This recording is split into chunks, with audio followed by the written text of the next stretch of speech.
is Channel 8 News at 5.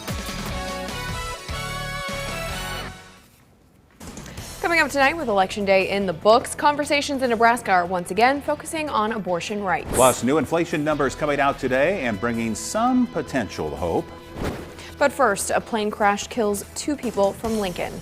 Good evening, everyone, and thank you for joining us. Authorities have identified the 2 men who died after an airplane crash in rural Nebraska. Channel 8's Veronica Barreto joins us live here in the studio with more details on this tragic story. Veronica?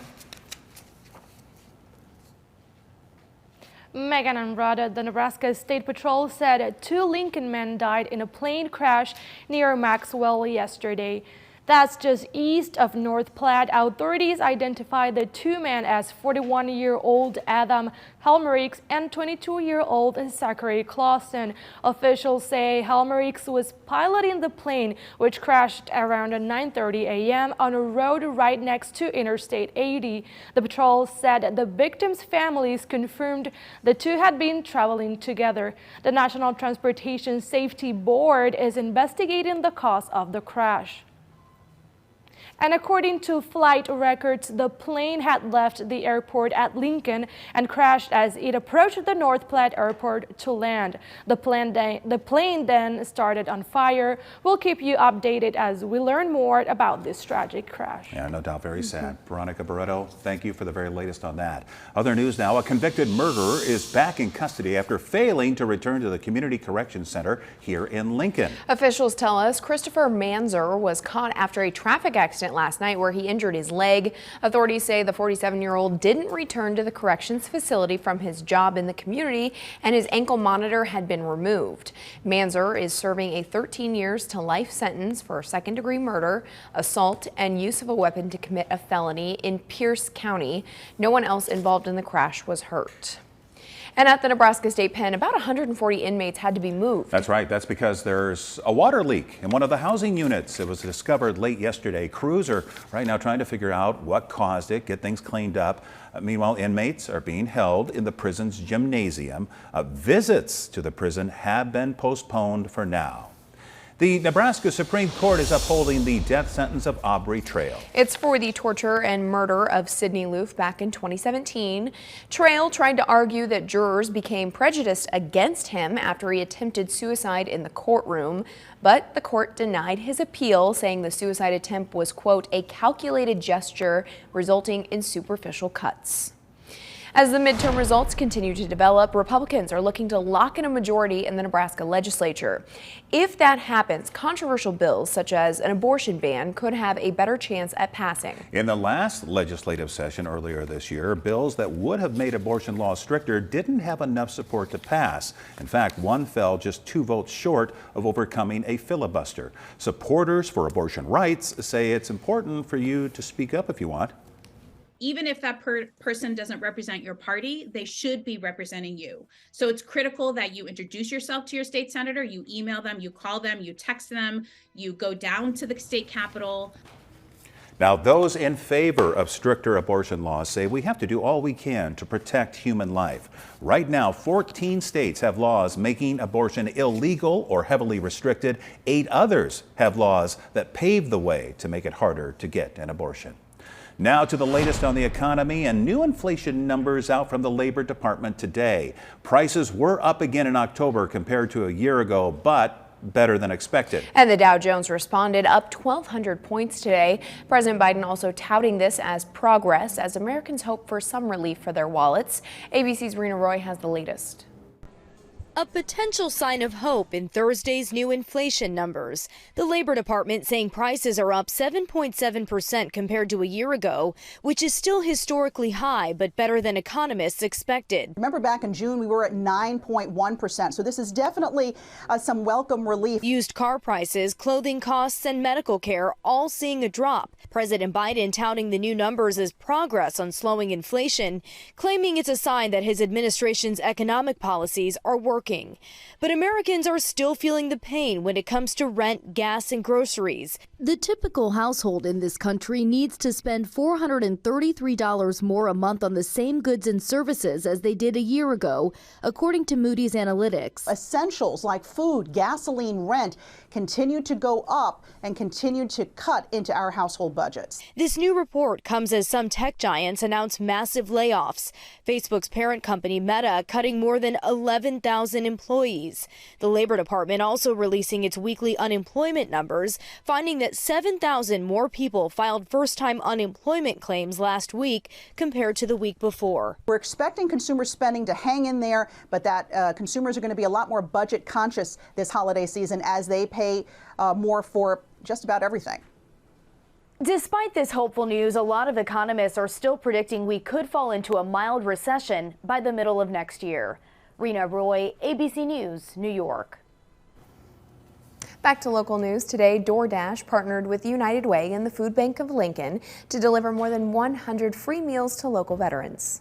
The bags, we have a collaboration with DoorDash. So DoorDashers come to the food bank and pick up the bags, and then they make those deliveries just like they would food or restaurant food. Now, this is all part of United Way's Ride United Last Mile Delivery Initiative. With Veterans Day tomorrow, DoorDashers made 120 meal deliveries to veterans today. Most of it is shelf-stable food organized by pantry partners like the Food Bank of Lincoln. Things like mixed canned fruit, canned pumpkin, canned soups. There's beef jerky in the menu, as well as toiletry items. So toilet paper, laundry detergent, soap. And so we wanted to make sure there was a good mix of items, both shelf-stable foods that they can eat, but also those other basic need items that we know that they are also expensive that we could provide for them.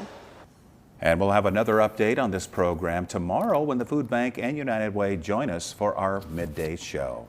And speaking of Veterans Day, tomorrow, many businesses around town will host events celebrating veterans and active duty service members. Craft Axe Throwing near 18th and N Streets is welcoming all military personnel, active duty or retired, to enjoy a free afternoon of axe throwing. They offer a 10% discount to military members and first responders year-round. They say this is a small token of gratitude to those who have served our country. Omaha's Henry Doorly Zoo is also celebrating tomorrow's holiday by welcoming all retired and active duty military members and their families free of charge. Tomorrow, the zoo will be open from 11 to 4, and all are welcome. This is the 13th year the Henry Doorly Zoo has honored veterans for the holiday. Hy-Vee is celebrating Veterans Day starting at 6 a.m. tomorrow, where all who have served, both active duty and veterans, can enjoy a free buffet breakfast. Everyone is welcome between 6 and 10 o'clock. Plus, all service members will receive a 15% discount on groceries, both in-store and online. Lincoln Public Schools Friedstrom and Brownell Elementary students are celebrating Veterans Day tomorrow. For 20 years, Friedstrom Elementary has been inviting servicemen to join students for lunch. Over 50 invites have been sent, and lunch will be from 11 to 1 o'clock tomorrow. And Brownell will have a ceremony honoring vets, which will include songs, poems, gifts, and a playing of taps. it is time to talk to Rusty now with your first forecast. What's that old saying, Rusty? What a difference a day makes? Yeah, this was one of those days, that is for sure. Boy, the temperatures just dropped like a rock as soon as that cold front went through, and it got really, really cold really fast. And now it's just quiet, not much going on, just a few sprinkles off to the east. But if you want to feel better, I'm going to zoom way out here and show you North Dakota, which is experiencing snowfall at rates of 1 to 2 inches per hour. They're going to be talking about at least a foot of snow, maybe even more after it's all said and done. But this is quite the storm system, and we just had much colder air and a brief shower or two move through the area earlier this morning. Temperatures and are coinciding with a wind speed out of the north at 20 miles per hour or more, but it is a good-looking sunset. This is Schoen's Roofing in Beatrice. As the sun goes down, temperatures are going to cool off quite a bit. We're at 43 degrees right now in Beatrice and Nebraska City and Hebron. Everybody else is in the 40s and some 30s just off to the north, and some 20s. 21 degrees in Valentine right now, one of the colder spots, so 42 in Lincoln is twice that. It's quite a bit colder than it was 24 hours ago for at least the southeastern half of the state. 36 degrees colder in Grand Island than it was 24 hours ago. 32 degrees colder in Lincoln. Temperatures will drop off into the teens and lower 20s as we get through early tomorrow morning, with wind chills likely in the single digits. This is going to continue for a while too. We're looking at temperatures that will be well below average for a while. We'll take a look at a cold 10-day forecast in a few minutes. All right, thank you, Rusty. From weather, let's talk a little sports now. Happening today, Nebraska men's basketball returns to action at Pinnacle Bank Arena. The Huskers will take on in-state foe Omaha at 7 o'clock tonight. Nebraska is looking to improve to 2-0 on the season, while the Mavs are looking to build off of a solid performance against Kansas on Monday. You can watch the game on BTN+. The Huskers then travel to St. John's for the Gavitt tip-off games on Thursday. And a reminder, tomorrow night we're going to have a full preview of the Husker football matchup at number 3 Michigan. Channel 8's Lauren Michelson will have you covered at 10:35 right after the Sports Blitz tomorrow night. Now the game will be on Channel 8 at 2:30 on Saturday. The Huskers are about 31-point underdogs. And coming up, the families of 4 tourists killed by carbon monoxide poisoning in Mexico City. Vacation rentals are demanding answers. Well, the story plus your full forecast after the break. Synergy Home Care of Lincoln is now hiring. Create rewarding long-term relationships.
Two separate incidents who died of carbon monoxide poisoning while on vacation. These deaths just the latest in a disturbing trend among vacationers. In May, three U.S. tourists were killed by carbon monoxide poisoning at a Sandals resort in the Bahamas. ABC's Morgan Norwood has more. The families of 4 tourists killed by carbon monoxide poisoning in 2 different Mexico City vacation rentals now demanding answers. This can't happen anymore. Authorities say Americans Candace Florence, Jordan Marshall, and Cortez Hall were all found dead in their Airbnb rental on October 30th. Candace telling her boyfriend that she wasn't feeling well that day. She said, I was vomiting and dizzy and my legs are wobbly. Authorities say they arrived at the scene to find the bodies of the 3 friends, all dead from carbon monoxide poisoning. Airbnb suspending the listing and canceling upcoming reservations, telling ABC News our priority is now to provide support to those affected while the authorities investigate what happened, and we are available to cooperate with the investigation in any way we can. But that same weekend, just a few miles away, another American death from carbon monoxide. 29-year-old Angelica Ars was staying in a non-Airbnb vacation rental with her siblings, Andrea and Marco, when they started to feel sick, telling our San Diego affiliate KGTV that Angelica was treated for heat exhaustion and then went back to the rental to sleep. Hours later, Marco found her lifeless. I looked at her hair and she was all purple. I was very scared. Not all rental companies mandate that their properties have functioning carbon monoxide detectors. The victims' families now calling for more regulation. We will fight to make sure that mandates are implemented so no other family has to deal with this type of brokenness and heartache. Carbon monoxide is an invisible, odorless gas, and the symptoms include headache, nausea, confusion, and dizziness. Now, experts say you should have a carbon monoxide detector in your home. And there are also small travel devices approved by the U.S. Environmental Protection Agency that can detect any dangerous levels of carbon monoxide. I'm Morgan Norwood, ABC News, Los Angeles. Now, your Storm Alert team forecast with Chief Meteorologist Rusty Dawkins. Weather-wise, this whole thing was a fascinating thing to watch, but if you had to experience it, going from really, really warm to really, really cold, may have some mixed feelings about that one. But outside right now, the sun is starting to go down. The wind not as bad as it was yesterday. It was really blowing out of the south, so these flags were just straight out. Now it's out of the north. Better. It's still chilly, 37 degrees in Aurora, 37 in York and Grand Island, 39 in Hastings, 41 in Friend, and 42 in Lincoln. Overall, that's tolerable. But after what we've experienced, we were almost 80 degrees yesterday. So these temperatures are a little bite to them. Look at this, 21 in Valentine, 22 Shattered, lots and lots and lots of low 20s in north central and northwestern Nebraska, 43 in Hebron is a heat wave compared to those temperatures just to our north, 42 in the capital city. But this is, if you remember yesterday, much colder air had already moved in to the northwestern half of the state. So they haven't really done much over the last 24 hours. It's just remaining cold. But everything from Norfolk to just west of McCook and south and east, much colder. 32 degrees colder in Lincoln, 30 degrees colder in Hebron, 33 degrees colder in Holdridge, and 36 degrees colder in Grand Island. So temperature-wise, things are different. And but satellite and radar very quiet for now because the high pressure is now in place, and it's the cold high pressure, and it's going to stick around, just kind of meander its way across the state of Nebraska. Clouds will kind of evaporate around it, maybe moving through a little bit. We'll call this mostly clear to partly cloudy as we head through the next 24 hours. Not much going on. So let's go over here. That's Michigan, and that's where the Huskers are going on Saturday. So if you're out there at 9 a.m. on Saturday, a lot of cloud cover and maybe a little bit of a rain-snow mix in Ann Arbor. Notice there's just dots close. There's a snow shower here and there, a raindrop over there, some light rain over here. That's kickoff at 2:30. Mostly cloudy skies otherwise. Then as you head through the day during the game by 7 p.m., still it looks like just mainly cloudy skies, but boy, this precipitation is close enough that we may see a raindrop or a snowflake on and off throughout the game. So temperatures around 40 by kickoff at 2:30, 38 degrees by 4 p.m. and into the middle 30s by 6 p.m. Mostly cloudy skies, but a raindrop or a snowflake possible on and off throughout the game. For tonight, cold. We are going to see those temperatures drop into the teens. We should be closer to 30 for the average low. So upper teens is colder than average, and so are these wind chill. Unfortunately, this is the first time of the year that I've had to do this. The wind chill forecast for early tomorrow morning, single digits to around 0 in Kearney to around 7, 8, 9 degrees in Lincoln. So I guess Mother Nature's just evening things out. That's all she's doing. 19 degrees for tonight, mostly clear, chilly, northwest wind, dropping those wind chills into the single digits. And then highs tomorrow between 30 and 35 degrees. We'll say around 34 degrees in Lincoln, mostly sunny. Average is 54. So we'll be about 20 degrees below average with a northwest wind at 10 to 25 miles per hour. So a bite to it for Veterans Day. 34 degrees, 36 on Saturday. A little warmer on Sunday with partly cloudy skies, and then a chance of a little light snow, maybe mixing with a little light rain on Monday. And that's it for precipitation. Still remaining very dry for the next several days. Temperatures, though, are going to be stuck. We were stuck in a warm stretch earlier in the month, and now we're going to be stuck in a cold stretch. I guess we just don't like to be average around here. It's either going to be really, really warm or really, really cold. It's never right where it's supposed to be. Kind of one extreme to the other. I kind of feel like that's a good description of our newsroom sometime. It's either really, really hot in there or really, really cold. Yeah. It's tough to balance things out in life. Yeah. All right. Thank you very much, Rusty. Well, we mentioned the economy earlier in the show tonight, but now we want to take a closer look at those numbers today. The stock market logging one of their biggest one-day climb in 2 years. The Dow jumping over 1,200 points. NASDAQ is up 761. S&P also adding over 200 points. Here are your numbers. You're watching Channel 8, Nebraska's trusted news source.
And that's what security personnel at a Florida airport had to be asking themselves when they made a bizarre discovery at a TSA checkpoint. Here's tonight's Take a Look at This.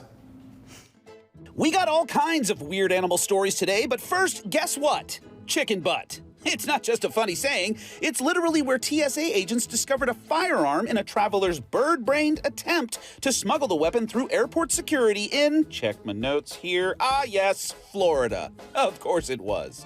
The agency posted images on social media of the poultry-seasoned pistol in the cavity of the raw bird, along with a pun-rich post calling the incident a personal foul and a waste of time.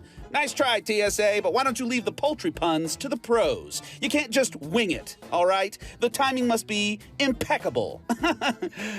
Okay. In other bird news of the bizarre, Swiss authorities recently announced a years-long program aimed at training birds of prey to take out aerial drones has been grounded. I know.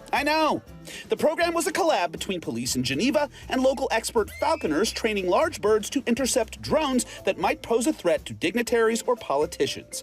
As you can see, the birds clearly had the talents and talons for the job, but due to safety concerns, the program just never fully got off the ground. And finally, from eagles catching to octopuses throwing, a newly published study found that octopuses appear to deliberately throw things at other octopuses. Researchers observed more than 100 instances of the tentacled creatures launching debris like silt or shells in moments of aggression or during attempts at mating.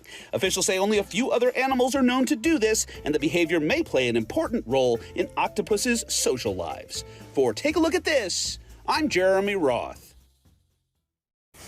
All right. Rusty, can we have a final check of the weather? Just glad they're not throwing things at me after the weather changed like this. Going from almost 80 to temperatures in the 30s for the next couple of days. Just incredible. 34 degrees on Friday, 36 degrees on Saturday. The only precipitation chance we have out there right now is on Monday. A little light snow, maybe light rain mixing in. It doesn't look like it'll amount to much, but we're keeping an eye on it just in case. 38 degrees for the high on Monday. Really 30s for just about every single day, and if we get to 40, it'll be the lower 40s. So a very chilly 10-day forecast ahead. All right, thank you, Rusty, and thank you for watching. Have a great night. We'll see you right back here at 6 o'clock. With the Channel 8 News mobile app, you'll be the first to know. Get alerts about breaking news and weather, all in the palm of your hand.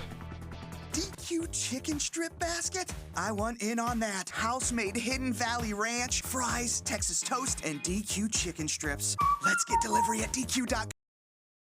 Closed captioning on Channel 8 Eyewitness News.